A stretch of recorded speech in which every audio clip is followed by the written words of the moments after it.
Hi and welcome. I'm Lisa. Thanks for joining me here on the Whimsy Stamps channel for another card making tutorial. Today I'm sharing a slimline shaker card featuring a few newly released products I can't wait for you to see. Now to get started, I stamped the images from the Cocoon Stamp Set onto Copic Express Blended cardstock using Memento Tuxedo Black ink. Now I love images like this because they're not too big, so you can keep the coloring fairly simple on them. And that's exactly what I did for this card. So using my Copic markers, YG11, YG13, and YG17, I did some simple coloring on that spider. E000, E00, and E11 on her face, legs, and arms, R29 on her lips, R20 on her cheeks. For the cocoon and her dress, I went ahead and colored that with W3 and W0, and then N9 on her shoes. Once I was done coloring, I took these over to the scan and cut, and I cut them out. Now you could easily fussy cut these out. Now we're just going to set all of this to the side and go ahead and move on to our newly released Broken Web Embossing Folder.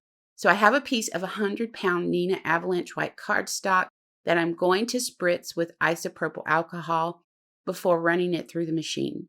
Now the alcohol wets the fibers of the paper just enough that it helps eliminate cracking and tearing with your paper. And this is great for when you're using a heavy cardstock. A lot of people say use water, but I say use alcohol because it dries so much quicker than water does. So I flipped that over, and because I'm going to run my Tuxedo Black ink pad over this, and I don't want the web to be black, just the negative areas, so just flip it over. I'm also using a low-tack tape to mask off around the edges so I don't accidentally hit those with the ink pad. Okay, so ink pad straight to the embossed paper and lightly swipe it across the paper. Now, as I'm running the ink pad over this, you'll start to notice the web is debossed. Now, if this is a look that you don't like, then just skip it and stick to the embossed side for your card. So we're ready now to create our shaker card, our windows for our shaker cards, and I'm using the newly released Slimline Atc window die set. I'm going to center this die on a piece of black cardstock that I ran through the die cutting machine with the largest die from that window die set. I'm just using some low-tack tape to temporarily hold that die in place while I center it, and then I'll go run it through the machine. Now, I do change my mind and I size down one size, making the frame thinner, and you'll see that in just a few seconds. Hang on to those negative pieces. You can use those for layering die cut pictures from the new So Really Cool Halloween paper pack, but we're also going to use them as placeholders while we lay down our mounting foam. I'm going to add tape to the back side of that die cut black cardstock, and I'm placing a piece of graphics crystal clear plastic over the windows, and then I'm going to burnish it with my fingers, making sure that the plastic adhered to the tape and bonded with the paper. I have a template that I'm using to lay the negative pieces down. I'm going to build this shaker from the base up. Now you can skip the template and use your die cut window for this step. Just be sure to do that before adding the acetate. Just so happens I had this white piece already cut out from the product reveal that I did earlier. So I found that it makes it much easier to add the shaker window to my card panel this way, building from the base up. So I added repositionable tape to the back of the negative pieces. I laid those down in that template, removed the template, and then started adding my mounting foam around the negative pieces. And once I have that mounting foam down, I'll remove these two pieces and start adding my shaker bits.